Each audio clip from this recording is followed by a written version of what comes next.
The Global Agenda is a collection of essays and articles on the top issues facing the United Nations, or facing the world from a United Nations perspective. Among the top issues would be things like global warming, disarmament, the challenge of terrorism and international security, international assistance. Is it worth the money? The United States and its relationship with the UN. There's been a big change with the Obama administration coming in. How big a change is it? We have a very close look this year at the International Criminal Court and the president of the International Criminal Court and how that is evolving over the years to deal with the problems of genocide and war crimes and other such terrible abuses. Whether you're a specialist and the United Nations is your bread and butter, this book is good for you to keep yourself up to date. If you're not a specialist, just a citizen who wants to be informed, then this book is also good for you because you can then familiarize yourself with the issues that the UN is grappling with. We have sought out the most important topics, we think, and we've sought out the best authors we could possibly find to work on it. So you won't find anything in it that's come from the past. It's an all-new edition. I wrote a chapter on the UN's response to terrorism and how that's been evolving for the last 10 years or so and where it's going from here. There's great misperception of the kind of work that the UN does on many topics, particularly counter-terrorism. It's often not well known the broad range of areas that the United Nations contributes to, and it's very important that this kind of information is available to the broadest possible public.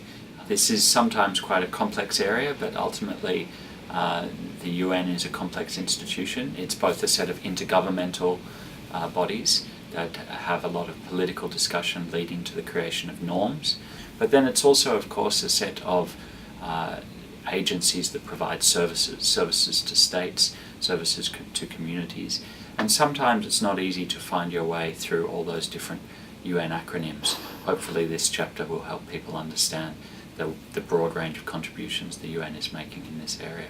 My name is Jacques Fomerand, and I contributed for the second year in a row to the publication of UNA USA for their chapters on human rights issues at the UN. The Council itself has always been, and more than ever, it is a matter of the subject of controversies. Human rights is a very political subject. It has always been very political. And the Council is more than ever divided between states that have very different conceptions about human rights. And the cleavages have been intensified because the membership has changed compared to the old commission that pre-existed. What I did in this piece is to try to highlight the reasons that lay behind those controversies, while at the same time trying to indicate what are the broad directions that the work of the Council has been evolving into in the past year or so. Well, I wrote about the Middle East area and the role of the negotiating process in the Middle East. And again, I stressed the fact that it has been going nowhere for a while now. And that fruitful negotiations could only be accomplished if the UN has a central role to play and if the UN is the main framework. Otherwise, we continue having all these difficulties. And the problem really, basic problem is that while governments and government officials and administrators talk from all the various regions, from all the parties, those who pay the price are the people. The book is an extraordinary publication because it's one of the few books that is produced on an annual basis that tells diplomats, journalists, academics, students, and other observers about what has been going on in the UN for the past year.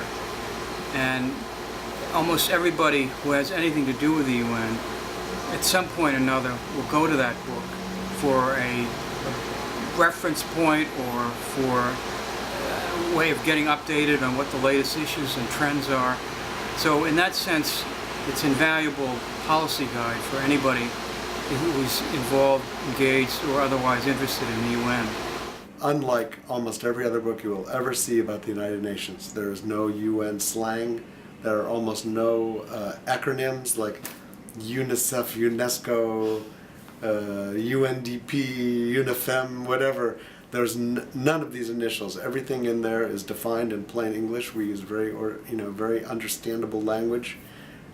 This is a book for a generalist. It would appeal to somebody who knew a lot about the UN because of the quality of the essays that are written, but it also is very approachable by someone who knew really very little about international affairs, as well as knew very little about the United Nations. It's a book written so it's very approachable and very open. Of course, we are incredibly thankful to our founders, Korea University, and Ambassador Park Soo-gil, the president of the World Federation of the United Nations Associations, for making this arrangement and making us possible for us to pay our writers and going to print and make this book available for your edification.